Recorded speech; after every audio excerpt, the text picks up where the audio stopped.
ഞായറാഴ്ച പുലർച്ചെ ചെങ്കോട്ട പുനലൂർ പാതയിലൂടെ യാത്രക്കാരുമായി ആദ്യ വൈദ്യുത ട്രെയിൻ ഓടിത്തുടങ്ങും. തിരുനെൽവേലിയിൽ നിന്നും പാലക്കാടേക്കുള്ള പാൽരുവി എക്സ്പ്രസ്സാണ് പാതയിലൂടെയുള്ള ആദ്യ വൈദ്യുതി ട്രെയിൻ. രാത്രി 12:40 ചെങ്കോട്ട സ്റ്റേഷനിലെത്തുന്ന വണ്ടി പുലർച്ചെ 3 മണിക്ക് പുനലൂരിലെത്തും. തിരുനെൽവേലിയിൽ നിന്നും പാലക്കാടേക്കുള്ള പാൽരുവി എക്സ്പ്രസ്സാണ് പാതയിലൂടെയുള്ള ആദ്യ വൈദ്യുതി ട്രെയിൻ.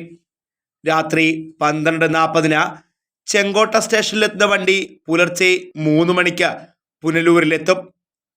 പുനലൂർ മുതൽ കൊല്ലം വരെയുള്ള വൈദ്യുതീകരണം 2 വർഷത്തിനു മുൻപേ പൂർത്തിയായി വണ്ടികൾ ഓടിത്തുടങ്ങിയിരുന്നു.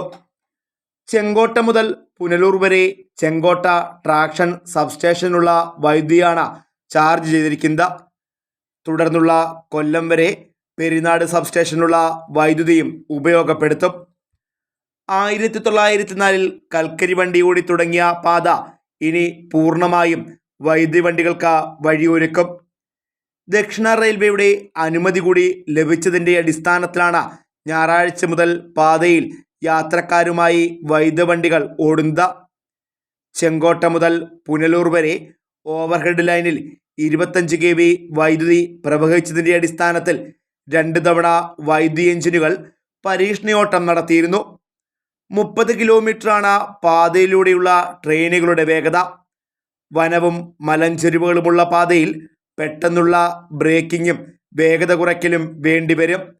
ഇതെല്ലാം പരിഗണിച്ചുകൊണ്ടാണ് വൈദ്യുതീകരണം പൂർത്തിയാക്കിയിട്ടുള്ളത്. ഇതോടെ 761 കിലോമീറ്റർ നീളുന്ന കൊല്ലം ചെന്നൈ പാത പൂർണ്ണമായും വൈദ്യുത ട്രാക്കായി മാറും. തിരുവിതാംകൂറിലെ ആദ്യ തീവണ്ടിപ്പാതയായ കൊല്ലം ചെങ്കോട്ട പാതയുടെ ചരിത്രത്തിലെ സുവർണ നിമിഷമാണിത്.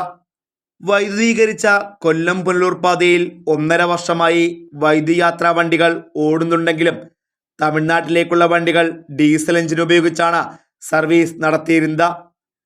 മധുര ഡിവിഷന്റെ അതിർത്തി സ്റ്റേഷനായ കിളികല്ലൂർ വരെ ചെങ്കോട്ടയിൽ നിന്നുള്ള വൈദ്യുതി എത്തിക്കുന്ന കാര്യവും പരിഗണനയിലുണ്ട്. വൈദ്യുതീകരണം പൂർത്തീകരിച്ച പുനലൂർ ചെങ്കോട്ട തീവണ്ടിപ്പാതയിലെ മരംമുറി കഴിഞ്ഞ ദിവസം പൂർത്തിയായിരുന്നു. പുനലൂർ മുതൽ ചെങ്കോട്ട വരെയുള്ള 49 കിലോമീറ്ററിൽ 68 മരങ്ങളാണ് നീക്കം ചെയ്ത.